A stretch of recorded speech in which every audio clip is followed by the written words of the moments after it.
자, 여러분 한 번 보시면 끝까지 좀 보세요. 여러분들이 그러니까 아직도 돈을 못 버는 겁니다. 어려운 말 나오면 넘겨버리잖아요. 배울 생각도 없고. 그래서 무슨 주식이 좋은데, 무슨 코인이 좋은데, 평생 그렇게 사세요. 어차피 돈은 배운 사람들이 벌어갑니다.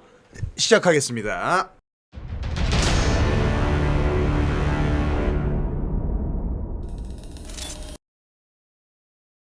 자, 안녕하세요. 93입니다. 많은 분들이 아직도 비트코인이 무슨 감정으로만 보죠. 오르면 거품 아니야, 떨어지면 역시 사기였네 이럽니다. 근데 시장이 그렇게 단순하면 왜 미국 의회랑 상원의회 위원장 그리고 주요 의원들이 이걸 붙잡고 제도 설계를 하고 있겠습니까?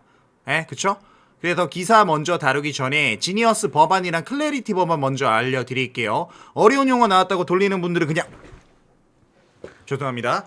그래서 지니어스 법안은 미국 스테이블 코인을 위한 국가 혁신 가이드 및 수립법입니다. 뭔 말이냐면 아무나 달러 코인 만들지 말아라는 겁니다.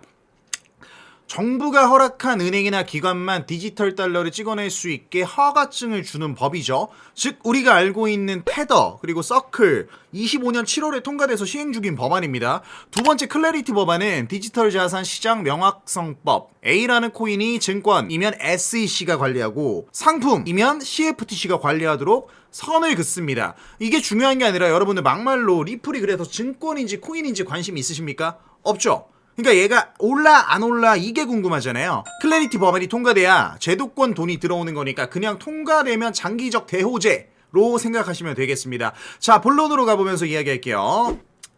오늘 핵심은 딱 하나입니다. 클래리티 법안 통과되면 그동안 규제 불확실성 때문에 밖에서 구경만 하던 기관 자금이 본격적으로 들어올 수 있다라는 겁니다. 여기 기사에서도 패트릭 위트라는 분이 발언을 인용하면서 수조 달러가 사이드라인에서 기다리고 있다 표현이 나왔죠. 이건 그냥 립서비스가 아니라 규제가 곧 잔금 해제 장치라는 뜻입니다. 쉽게 비유해 볼게요. 지금까지 크립토 시장엔 대형 기관 입장에서 문은 있는데 이게 열쇠고리, 그러니까 비밀번호가 안 달려 있었습니다. 그러니까 들어가고 싶어도 못 들어가요. 근데 클래리티 법안은 그 문에 이 도어락을 걸어주는 거예요. 그러면 어떻게 되냐면 문 앞에서 망설이던 어디로 갈지 몰라서 들어오지도 못했던 돈들이 움직입니다. 그래서 시장은 원래 돈이 아니라 이런 확실성을 따라 움직인다는 거 알고 계셔야 됩니다. 그리고 조금 더 중요한 게 두 번째 기사입니다.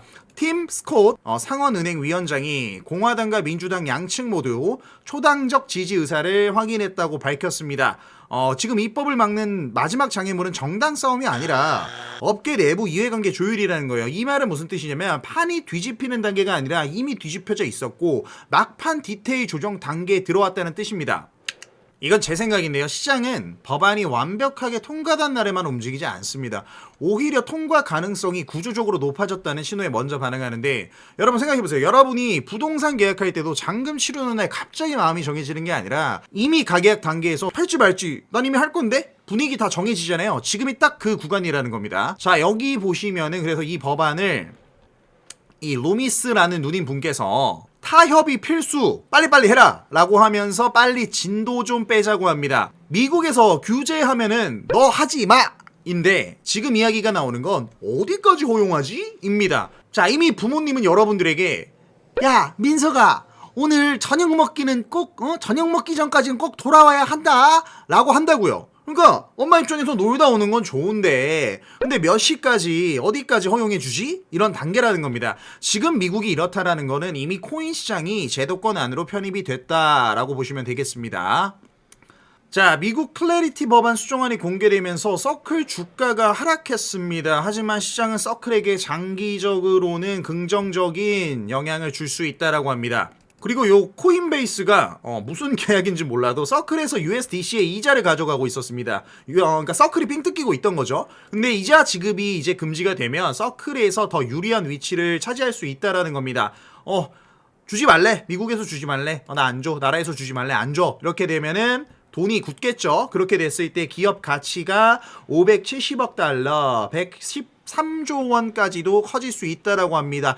다시 기사 1로 돌아와서 지금 기사 1 요 부분은 더 세게 말합니다. 클래리티 법안 이후에 자금 유입 경로를 ETF 그리고 전통 금융의 크립토 상품 확대 이렇게 좀 보고 있죠. 거기에 비트코인 현물이 최대 ETF 관리 자산이 2,200억 달러에 달할 것으로 내다보고 있습니다. 이거는 코인판 내부 돈 돌려막기가 아니라 월가 자본이 들어올 통로가 넓어진다는 겁니다.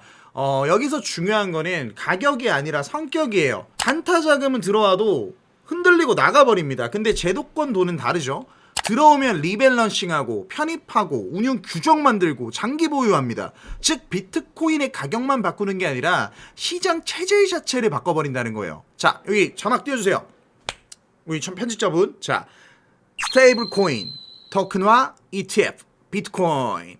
자, 이 기사가 말한 흐름을 아주 쉽게 줄이면 이겁니다. 달러가 디지털화되고 자산이 토큰화되고 ETF가 대형 자금을 실어 나르고 결국 제일 큰 수혜는 비트코인 같은 핵심 자산이 가져간다. 왜? 시장이 커지면 커질수록 제일 먼저 사는 거는 가장 대장주입니다. 표준화된 자산을 먼저 사죠. 크립토에서 대장이 누구죠? 결국 비트코인입니다. 여러분 주식 살 때 SK 하이닉스랑 삼성전자만 샀잖아요. 그러니까 똑같은 거예요. 비트코인이랑 이더리움만 사게 될 겁니다. 저는 이렇게 봅니다. 클래리티 법안은 비트코인을 갑자기 멋있게 만들어주는 법이 아니에요. 원래 있던 비트코인의 가치를 큰 자본이 이제서야 합법적으로 이해할 수 있게 만드는 법에 가깝습니다. 여기까지 보셨으면 이제 알아야 합니다. 미국은 설계합니다. 한국은 구경합니다. 미국은 제도권 돈이 어떻게 들어올지를 계산합니다. 한국은 아직도 댓글창에서 사기냐 아니냐 싸우고 있어요. 그러니까 시장을 먼저 이해한 쪽이 결국 더 싸게 모으는 겁니다. 한 줄로 정리하겠습니다. 이건 악재가 아니라 편입 과정입니다. 규제 공포가 아니라 제도와 비용입니다. 이건 막히는 게 아니라 큰 돈이 들어오기 전에 문틀을 다듬는 과정이에요. 여러분들은 어떻게 생각하세요? 대세 상승을 여는 마지막 방아쇠가 될 거라고 보시나요? 아니면 업계 조율이 남아있으니까 좀 더 지켜봐야 한다고 보시나요? 댓글로 꼭 알려주세요. 자, 저는 여전히 봅니다. 비트코인 999K 갑니다. 내일 아침에 바로 간다는 소리가 아니라 결국 자본과 제도가 만나는 방향의 끝은 그쪽 가능성이 제일 높다라고 보고 있습니다. 비트코인을 단순히 투기 자산으로 보는 사람은 계속 이 흐름을 놓칠 겁니다. 다음 영상에서는 이 클래리티 법안 흐름이 비트코인뿐만 아니라 스테이블코인, 이더리움, 솔라나 이런 토큰화 섹터까지 어떻게 번질 수 있는지 구체적으로 좀 더 보겠습니다. 구독과 좋아요 꼭 부탁드리고요. 텔레그램 채널에서는 유튜브보다 더 빠르게 시장 구조와 핵심 체크 포인트를 올려드리고 있기 때문에 설명란 링크 확인해주세요. 무작정 따라가라는 게 아니라 리스크와 구조를 스스로 판단하는 힘을 알려드리도록 하겠습니다. 지금까지 코인의 기록의 93이었습니다. 감사합니다.